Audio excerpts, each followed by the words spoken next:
Praise the lord. దేవునికి స్తోత్రాలు. నేను pastor Ratna Maitra from praise God ministry. ఈ రోజున యేసయ్య మన కోసం ఏం వాగ్దానాన్ని ఏర్పాటు చేశారో ఒక్కసారి చూద్దాము. మలాకి గ్రంథము 2వ అధ్యాయము 7వ వచనము.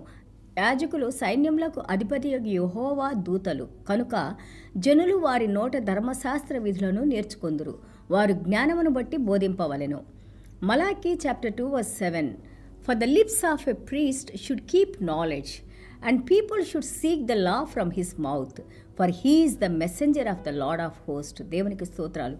యాజకులు దేవుడు అనుగ్రహించిన ఆ యొక్క బైబిల్ యొక్క జ్ఞానాన్ని, దేవుని గురించిన జ్ఞానాన్ని, పరలోక రాజ్యపు జ్ఞానాన్ని, దేవుడు అనుగ్రహించే సత్య స్వార్థను ప్రకటించాలి.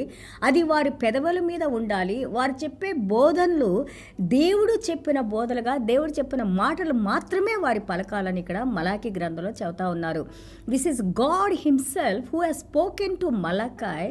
ఆ మలాకి ప్రవక్తతో ఎంత బర్డన్తో, ఎంతో భారంతో దేవుడు ఈ మాటలు దేవుడు మనకి తెలియజేస్తూ ఉన్నారు. ఈరోజు మనము దేవుని బిడ్డలుగా వీటిలో ఒకవేళ సేవకులుగా ఉన్నవారమి, లీడర్స్గా ఉన్నవారమి, లేదా సంఘానికి వచ్చే బిడ్డలుగా, లేదా ఆయన చేత ఎన్నుకున్న బిడ్డలుగా వీటిలో ఒకవేళ మనము ఎందులో పడిపోయామో, ఏవి మనం చేయట్లేదో మనం ఒకసారి తెలుసుకొని దేవునిలో ముందుకెళ్తే మనకి ఎంతో మంచిది. దేవుని వాక్యం ఎప్పుడు కూడా జ్ఞానాన్ని ఇచ్చి నడిపిస్తూ ఉంటుంది.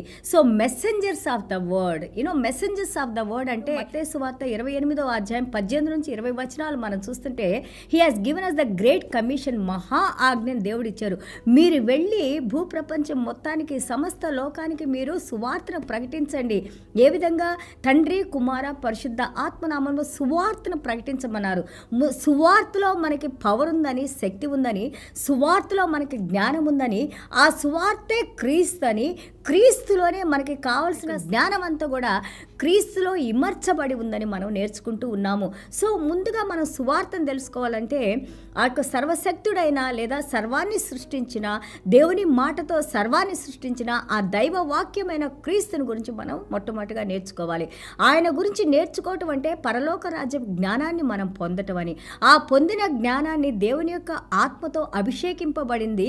ఏ సమయంలో ఏ మాటలు మనం మాట్లాడాలో దేవుడు మనకి బోధిస్తూ ఆయన జ్ఞానాన్ని, లేదా ఆయన శిలువ మరణాన్ని, ఆయన చేసిన యొక్క ప్రపంచ మానవాళి కోసం బలి అర్పణగా ఆయన చేసిన కార్యాలను మళ్ళీ మనం తిరిగి మనం చెప్పినప్పుడు ఆ మాట ద్వారా, ఆ సువార్త ద్వారా ఎంతోమంది హృదయాల్ని పరిశుద్ధాత్మ దేవుడు స్పందింపజేసి వారి పాపాలు విడిచిపెట్టి దేవుళ్ళు నడుచుకుంటానికి దేవుడు వారికి హృదయాన్ని కలుగజేసి, ఆ రాయి లాంటి హృదయాన్ని దేవుడు తీసివేసి మాంసపు హృదయాన్ని దేవుడు మనకి అనుగ్రహించి ఆ హృదయం ద్వారా దాన్ని మనము నడుచుకుంటానికి దేవుడు మన కృపను అనుగ్రహిస్తారు. అదే మనకి నేర్పించింది. దేవుని వాక్యాన్ని వినేవారిగా ఉండాలి. ఆ వినిన వాక్యాన్ని విశ్వాసంలో మన హృదయంలో మనం స్టోర్ అప్ చేసుకోవాలి. ఆ స్టోర్ అప్ చేసుకున్న మాటని దేవుడు, పరిశుద్ధాత్మ దేవుడు మనం మాట్లాడేటప్పుడు ఏ మాటలు ఎంత అవసరానికి ఎంత అవసరమో అవి దేవుడు మనకు అనుగ్రహించి నడిపిస్తూ ఉంటారు. కానీ ఇక్కడ మనం మలాకి 2వ అధ్యాయం మనం చూస్తుంటే 8వ వచనం చూస్తే, అయితే మీరు మార్గము తప్పితిరి అంటే దేవుని మార్గంలోంచి you went away from God. ధర్మశాస్త్ర విషయంలో మీరు అనేకులను అభ్యంతరపరిచి, you spoke about yourself, you spoke all boastful things. దేవుని మాటలు నువ్వు పలకకుండా, ఆ దేవుని మాటల్లో సత్యాన్ని ప్రజలు గ్రహించి దేవుని యొక్క భయభక్తులు కలిగి జీవించడానికి నువ్వు మార్గాన్ని చూపించకుండా నీ సొంత మాటలు మాట్లాడి మార్గాన్ని తప్పి ఉన్నావు అని అంటున్నారు. This is one point we need to very clearly we need to today think about us. మనల్ని మనం ఆలోచించుకోవాలి. ఏ విధంగా మనం దేవుని వాక్యాన్ని బోధిస్తున్నామో, దేవుడు మనకి ఏర్పాటు చేసిన ఇరుకైన మార్గం నుంచి విశాలమైన మార్గంలో ప్రపంచానుసారంగా మనం జీవిస్తూ దేవుని మనం ఉపయోగించుకుంటున్నామా? దేవుని దగ్గరికి వచ్చేవారిని అభ్యంతరపరుస్తూ మనం ఆ గౌరవాన్ని పొందుతున్నామా? ఆలోచించాలని దేవుడు చెప్తా ఉన్నారు. మన ప్రవర్తన, మన కుటుంబ ప్రవర్తన, మన కుటుంబ సభ్యులు ప్రతి ఒక్కరు కూడా దేవునిలో పరిశుద్ధత కలిగి, భయభక్తులు కలిగి, దేవుని జ్ఞానం కలిగి, దేవునికి లోబడి, దేవుని గౌరవించి, దేవుని పూజించి మాదిరికరంగా ఉన్నవారు వాక్యం చెప్పాలని, నీతిమంతులుగా ఉన్నవారు ఆ నీతిని పంచాలని, పరిశుద్ధులుగా ఉన్నవారు పరిశుద్ధతలో నడవాలని దేవుని వాక్యం మనకు బోధిస్తూ ఉంది. మనము ఈ రోజున ఆ యొక్క క్రీస్తు అనే బండ మీద, ఆ పునాది మీద మనం గృహం కట్టుకోకుండా మన సొంత మాటలతో మనం కట్టుకుంటా ఉంటే అది ఎలాంటి గాలివాన వచ్చినా కానీ, తుఫాన్ వచ్చినా కానీ, ఏ చిన్న వర్షం వచ్చినా కానీ అది కూలిపోయేలాంటి ఇళ్ళని, దేవాలయాన్ని మనం కట్టుకుంటా ఉన్నాము. క్రీస్తు ఉన్నారు. క్రీస్తు అనే బండ మీద కట్టుకున్నది అది క్రీస్తు కట్టిన సంఘము. క్రీస్తు ఆ ప్రదేశంలో ఉంటారు, క్రీస్తు కాపాడుకుంటారు.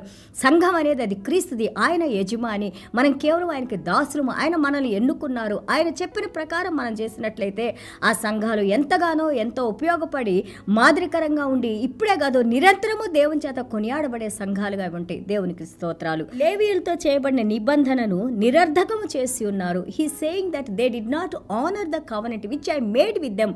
నేను మాట్లాడిన మాటలకు వాళ్ళు గౌరవం ఇవ్వకుండా నడవకుండా దేవుణ్ణి నిర్లక్ష్యం చేశారంట. దేవుడు మనకు జ్ఞాపకం చేస్తూ ఉన్నారు. కాబట్టి దేవుణ్ణి పోలి నడుచుకుంటానికి దేవుడు మనల్ని ఎన్నుకున్నారు. ఆయన మాటలు ఎందుకు గౌరవించి మాటలకు లోబడి ఆ మాటల ప్రకారం మనం జీవించడానికి దేవుడు మనల్ని ఎన్నుకున్నారు. ఆ రోజున లేవీల గురించి లేకపోతే పాత నిబంధన గ్రంథంలో జరిగిన వాటి గురించి చెప్పుకుంటానికి మనకు చాలా సంతోషం, ఎందుకంటే అవి మనం చేయలేదు. కానీ ఈ రోజున పరిశుద్ధాత్మ దేవుడు మనకు జ్ఞాపకం చేస్తున్నారు. అదే నిబంధనని యేసయ్య మనతో చేసుకున్నారు. మనం ఏ విధంగా నడుస్తున్నాము, మనం ఏ విధంగా దేవుని గౌరవించాము, ఇవన్నీ కూడా మనల్ని పరీక్షించుకోవాల్సిన సమయం వచ్చింది. ఈ పరీక్షలో మనం పాస్ అయినట్లయితే, ఈ పరీక్ష ద్వారా మనం చేసిన తప్పులు మనం తెలుసుకొని దేవుని పాదాల దగ్గర మనం వేడుకున్నట్లయితే మనకి పరలోక రాజ్యంలో లేదా ఆ యొక్క తీర్పులోకి వచ్చే ఆ యొక్క సమయాన్ని దేవుడు తీసివేసి మనం కేవలం దేవుని దగ్గర నుంచి వచ్చే బహుమతులు పొందేవారుగా దేవుడు మనం దీవిస్తారు. This is the time for us to repent, to come back, to confess, to ask God forgiveness and then walk in that salvation. మనం దేవుని దగ్గరకు వచ్చి మన తప్పుల్ని పశ్చాత్తాపడి పాపాలని ఒప్పుకొని దేవుని పరిశుద్ధ రక్తంతో మనం కడగబడి తిరిగి ఆయన క్షమాపణ పొంది మనము ఆయన రక్షణలో భయంతోనూ వణుకుతోనూ నడిచేవారిగా ఉండాలని God has called us, God is expecting from us. దేవునికి స్తోత్రాలు. అలాగే చూడండి, మలాకి 2:9 మనం చూస్తుంటే, నా మార్గములను అనుసరించక ధర్మశాస్త్రమును బట్టి విమర్శించట్లో మీరు పక్షపాతులు గనుక జనులందరి దృష్టికి మిమ్మల్ని తృణీకరింపదగిన వారిగాను నీచులుగాను చేసి ఉన్నాను. చూడండి, ఇదే సైన్యములకు అధిపతి యెహోవా వాక్కు అని అంటున్నారు. మీరు పక్షపాతం అంటే మనుషులు ఏది వినడానికి సొంపుగా ఉంటుందో ఆ మాటలను మాట్లాడవలసిన సువార్తను మాట్లాడకుండా ఏ విధంగా వాళ్ళకి కావాలో ఆ మాటలు మాట్లాడుతూ ఉంటుంటే ఇక్కడ దేవాది దేవుడు అంటారు, వాళ్ళ ముందే మిమ్మల్ని నీచులుగా నేను నిరాకరించి మిమ్మల్ని తీసివేస్తాను అని అంటున్నారు. This all the words spoken by the Holy Spirit. It's not me, it's not you. మనం మాట్లాడిన మాటలు కాదు, దేవుడు మనకి హెచ్చరిస్తున్న మాటలు. Be very careful. ఇదే సైన్యములకు అధిపతి యెహోవా he saying I am the one who is speaking these words. Be very careful.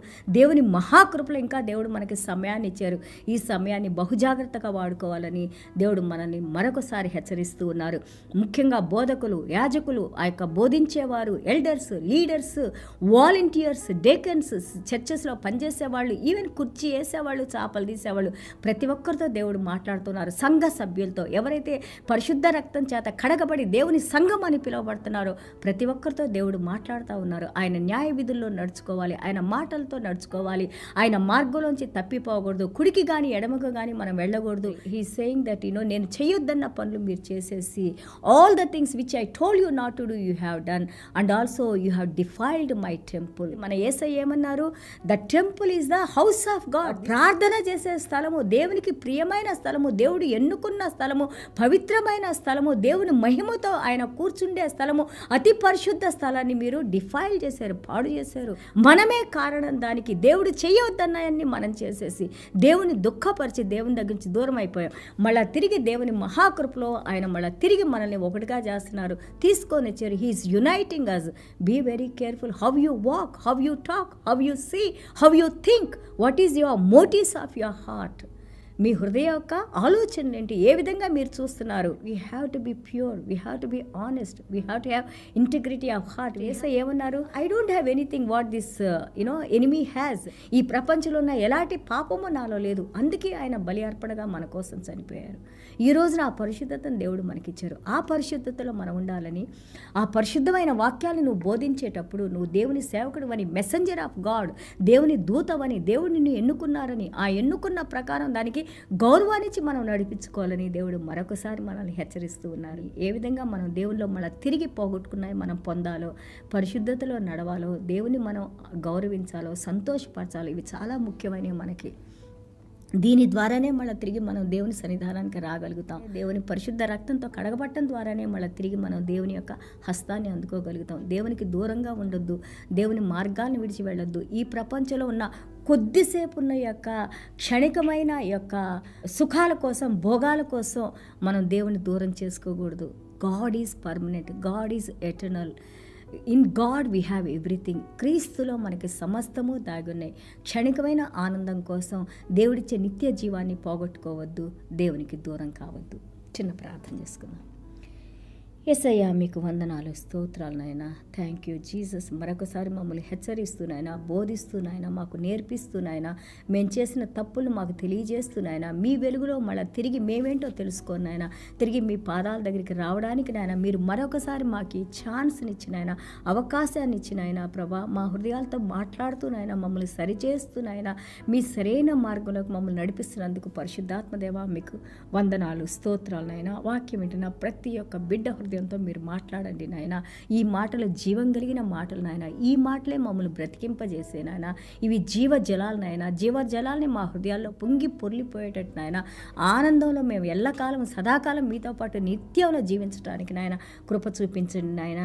అలాగే తండ్రి ప్రభా, ఈ పరలోక రాజ్యపు అసాధారణమైన జ్ఞానాన్ని నాయన, వాక్యం చదివినప్పుడు, వాక్యం బోధించేటప్పుడు, వాక్యాన్ని ధ్యానించేటప్పుడు, ప్రార్థించేటప్పుడు, ఎల్ల వేళలో నాయన ఆ యొక్క కమ్యూనియన్లో మీలో సహవాసంలో తండ్రి, ఆ కనెక్షన్లో నాయన, పరిశుద్ధాత్మ దేవునిలో సహవాసంలో తండ్రి ఎంతగానో దినదినము నాయన మా ఆత్మకు, మా జీవానికి, మా శరీరానికి తండ్రి మీరు శక్తినిచ్చిన ఆయన ప్రభా, బలాన్నిచ్చిన ఆయన ప్రభా, మీ మహిమ కోసం మేము జీవించిన ఆయన, మిమ్మల్ని మహిమపరిచి గౌరవించే బిడ్డలుగా మమ్మల్ని, మా కుటుంబాన్ని దీవించిన ఆయన, మీ యొక్క నూతన అభిషేకంతో మమ్మల్ని అభిషేకించిన ఆయన, ప్రతి బలహీనత నుండి విడుదల కలుగు చేసిన ఆయన, మమ్మల్ని, మా కుటుంబాన్ని నాయన మంచి ఆరోగ్యాలతో, దీర్ఘాయుష్తో, అలాగే వాక్యం వింటున్న ప్రతి బిడ్డనైనా ఆలోచింపజేసిన ఆయన ప్రభా, సరైన మార్గంలో నడుచుకుంటానికి కృప చూపించిన ఆయన, సహాయం చేసిన ఆయన, క్షమించిన ఆయన, మీ నామానికి మహిమ, ఘనత, ప్రభావాలు తెచ్చుకోమని యేసయ్య దివ్యమైన నామములో తండ్రి ఆశీర్వదించి ప్రార్థన చేస్తున్నాం తండ్రి. ఆమేన్. God bless you all.